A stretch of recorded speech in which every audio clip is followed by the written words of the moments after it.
Usa ka 6 anyos nga bata babae sa Tabunok, Talisay City. Patay human matakbuyan sa sakit nga dengue. Samtang mga kaso sa dengue sa dakbayan misulbong usab.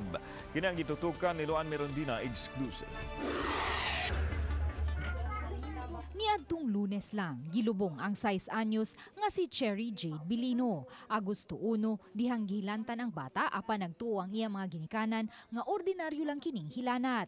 Busa, gipainom lang ang bata og paracetamol. Gihilantan ni siya og 2 ka adlaw. Pagka Lunes sa kadlaw amo siyang gi-admit kay nisuol naman ihantiyan.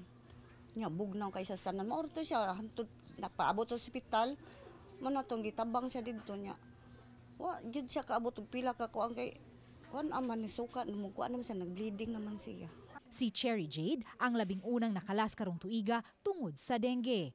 Ang Talisay City Health Office gikathong misusi sa SMI Nunok Barangay Tabunok kung may napundo bang tubig sa dapit nga posibleng gipangitlugan sa lamok nga Aedes aegypti.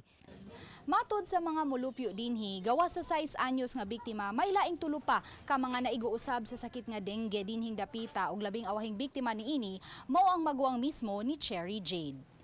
Sa datos sa Regional Epidemiology and Surveillance Unit Congreso 7, gikan sa ikasiyam nga dapit niadtong Hulyo, misaka na karon sa ikalimang dapit sa labing daghang kaso sa dengue ang dakbayan sa Talisay.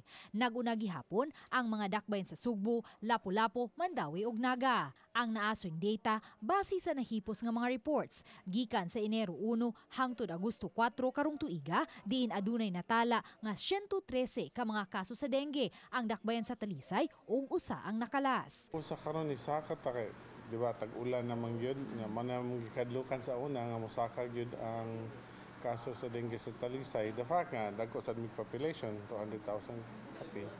So nidaghan ang kaso niya nadungagan na kuanan mo isa ka mortality mo nang nasod na gyud mi sa top 5. Subling gipahinumduman ang mga ginikanan nga dili mo kumpiyansa kung ugaling hilantan ang mga bata ug mas maayong mapahiling gilayon sila sa labing duol nga health center.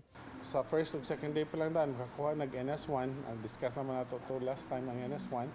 So at least kung positive siya ang NS1, ma-monitor na siya. Luan Merondina, Balitang Isda.